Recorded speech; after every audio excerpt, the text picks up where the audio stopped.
Bonjour, dans cette vidéo je vais donner quelques explications sur un exercice de Cole qui traite la relation entre l'égalité euh, de nos normes et l'égalité des boules unitées. Donc je donne l'énoncé, on se donne donc un espace vectoriel, donc soit E1 KEV, et norme indice 1 et norme indice E, deux normes.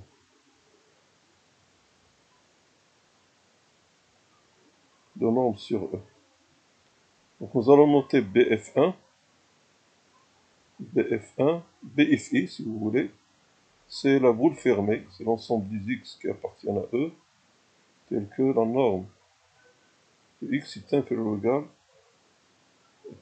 à 1. Donc bien entendu, c'est la norme indice I. Ici pour I appartenant à 1, 2. Et on note BI, c'est la boule ouverte, telle que la norme indice I de X strictement inférieure à 1. Alors démontrer que les assertions suivantes sont égales. Donc premièrement, N1 égale à N2. Alors je n'ai pas noté N1.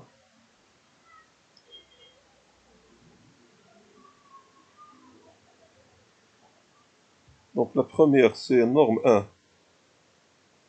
est égale à norme 2.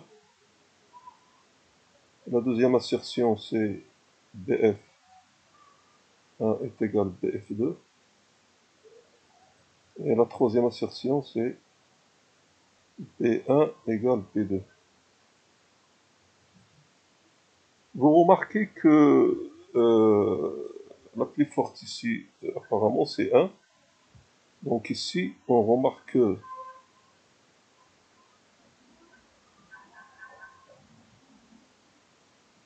le 1 implique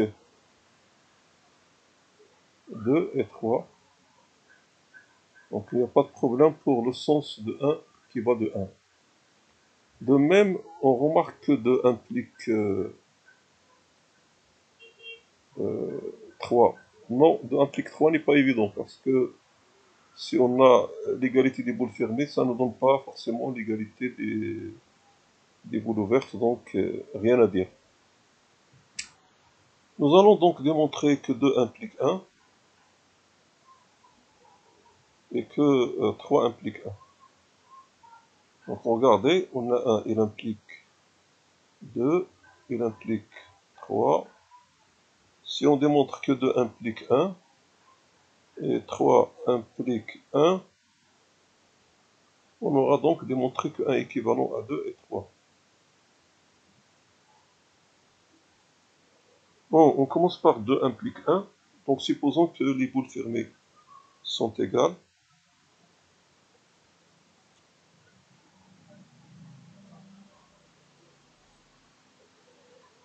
Donc BF1 égale BF2.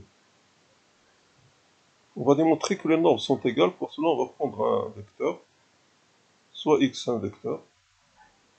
Il y a un cas simple, si x égale à 0. Il est clair que la norme de x est égale à la norme de 2x égale à 0. Parce que x égale à 0. Deuxième cas, si x est différent de 0, alors là, l'idée c'est de diviser par la norme. On va diviser donc par la norme. X sur la norme de x1, on va la noter par exemple x tilde. On va remarquer ici que la norme de x tilde, indice 1, égale à 1, qui est inférieur ou égal à 1. Donc, x tilde appartient à la boule fermée, indice 1, qui est égal à la boule fermée, indice 2 par hypothèse. Donc la norme de x tilde est inférieure ou égale à 1, c'est-à-dire, en remplaçant, on va avoir la norme de x sur la norme 1 de x, la norme de ici, inférieure ou égale à 1, d'où la norme 2 de x inférieure ou égale à la norme 1 de x. Ainsi, on a démontré, puisqu'on a traité de cas, on a démontré, quel que soit x qui appartient à E, bien sûr avec l'hypothèse, la norme 2 de x est inférieure ou égale à la norme 1 de x. Seulement, vous voyez que les normes jouent des rôles symétriques, donc il y a une symétrie des rôles. Donc, quel que soit x qui appartient à E, on a les deux, on a la norme de x2, la norme de x inférieure à la norme la norme 1 de x, et la norme 1 de x inférieure ou égale à la norme de x, d'où, quel que soit x qui appartient à E, la norme est égale à la norme. Donc on a prouvé que 2 implique 1. 3 implique 1. Alors dans le 3, ce sont les boules ouvertes qui sont égales. Donc 3, on va faire l'hypothèse que B1 est égal à B2. Donc on prend x appartenant à E.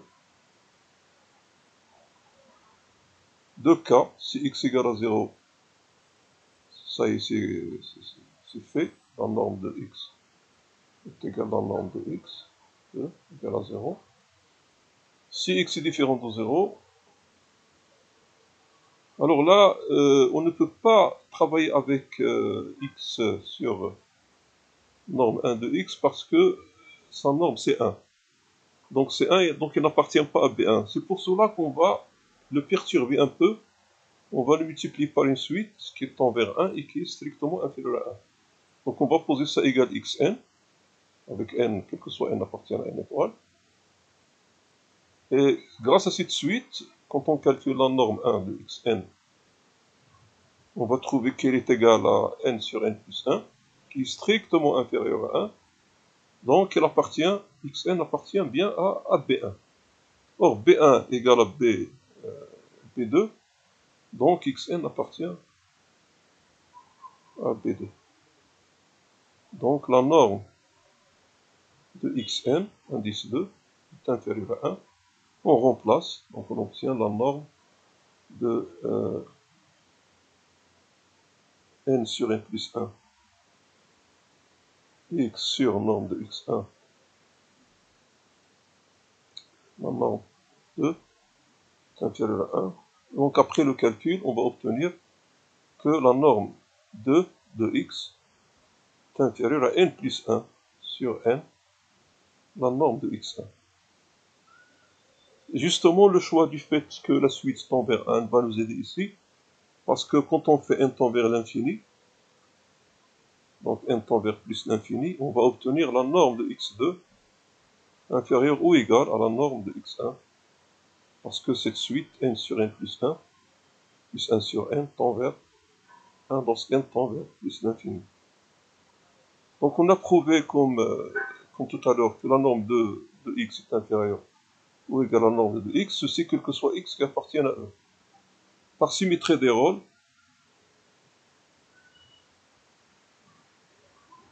on va obtenir la norme 2 est égale à la norme 1, comme déjà vu pour la norme 1. Voilà donc pour cet exercice.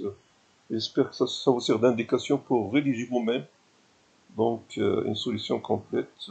Merci pour votre attention. À une prochaine vidéo, Inch'Allah.